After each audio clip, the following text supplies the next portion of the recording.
حدثنا محمد بن محبوب قال حدثنا عبد الواحد قال حدثنا الأعمش عن سالم بن أبي الجعد عن كريب مولى بن عباس عن ابن عباس قال قالت ميمونة وضعت لرسول الله ماء يغتسل به فأفرغ على يديه فغسلهما مرتين أو ثلاثا ثم أفرغ بيمينه على شماله فغسل مذاكيره ثم دلك يده بالأرض ثم مضمض واستنشق ثم غسل وجهه ويديه وغسل رأسه ثلاثا ثم أفرغ على جسده ثم تنحى من مقامه فغسل قدميه. یا رحمت للعالمین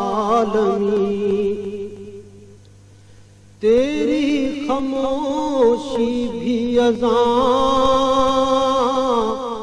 نیندیں بھی تیری رت جگے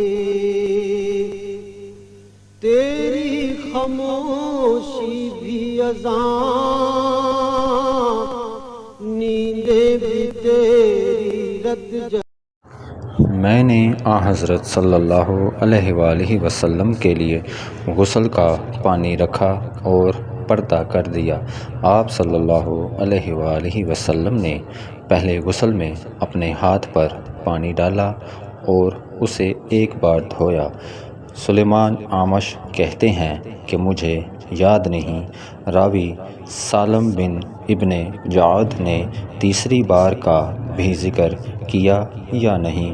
پھر داہنے ہاتھ سے بائیں پر پانی ڈالا اور شرمگاہ دھوئی. پھر اپنے ہاتھ کو زمین پر یا دیوار پر رگڑا. پھر کلی کی اور ناک میں پانی ڈالا اور چہرے اور ہاتھوں کو دھویا اور سر کو دھویا. پھر سارے بدن پر پانی بہایا. پھر ایک طرف سرک کر دونوں پاؤں دھوئے. بعد میں نے ایک کپڑا دیا تو آپ صلی اللہ علیہ وآلہ وسلم نے اپنے ہاتھ سے اشارہ کیا اس طرح کہ اسے ہٹاؤ اور آپ صلی اللہ علیہ وآلہ وسلم نے اس کپڑے کا ارادہ نہیں فرمایا.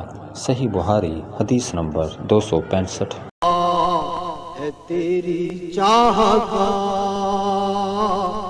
اس امت گمراہ کا تیرے سوا کوئی نہیں.